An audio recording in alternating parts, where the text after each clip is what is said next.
From the first time we see him in Return of the Jedi, Emperor Palpatine proves he is a perfectly evil villain. Intelligent, cruel, and immensely powerful in the Force, he had no qualms about killing everyone in the Rebel Alliance.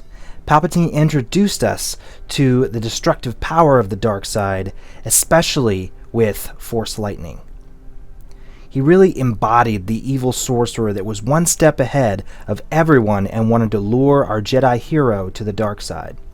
It's too bad Luke couldn't fight him off and had to be saved by dear old Dad. Nice going, farm boy. Now what follows is taken from Star Wars Legends. Let's see the rise of the man known by many as simply the Emperor.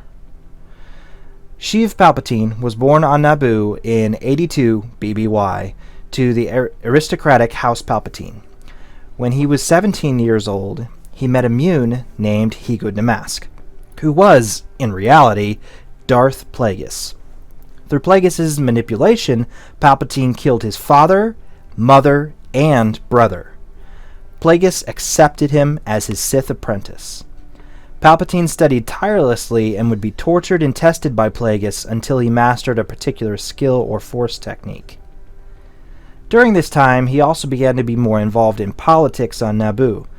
He lost several elections at the start, but gradually built up a respectable political reputation as he gained more opportunities.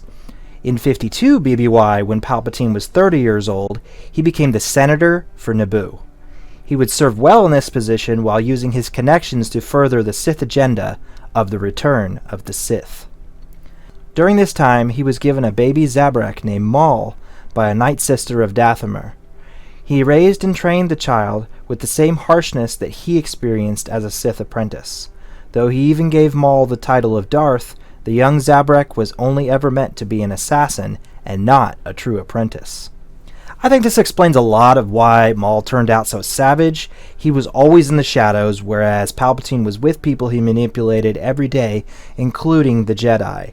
I think this stunted Maul socially. It also makes me feel sorry for Maul.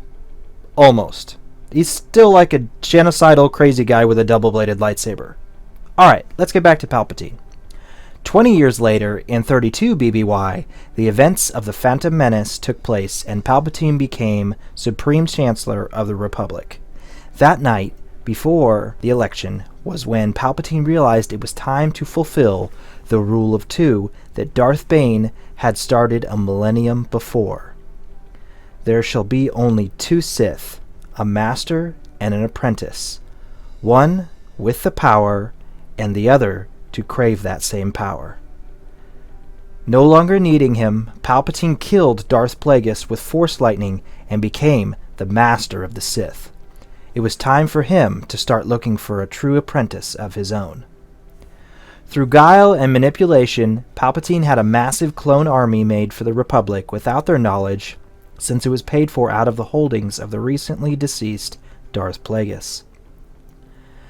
He also took on a new apprentice, a Jedi who had left the Jedi Order after the death of Qui-Gon Jinn.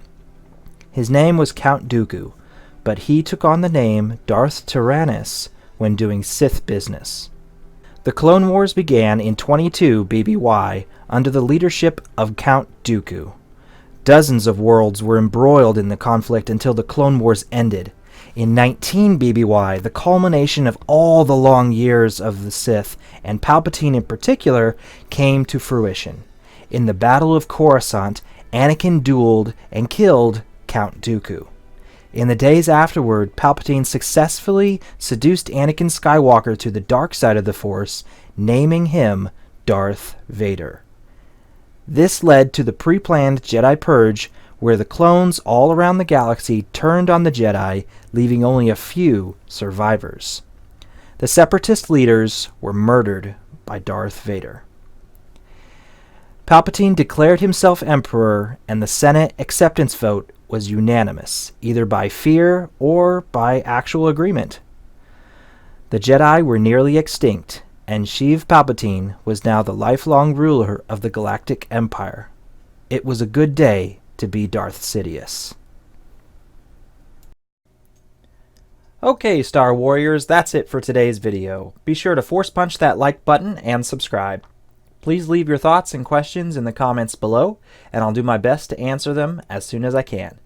Don't forget to include any topics you'd like me to cover in my upcoming videos. Thanks so much for watching. See you in the next Star Wars Geek Out. Bye!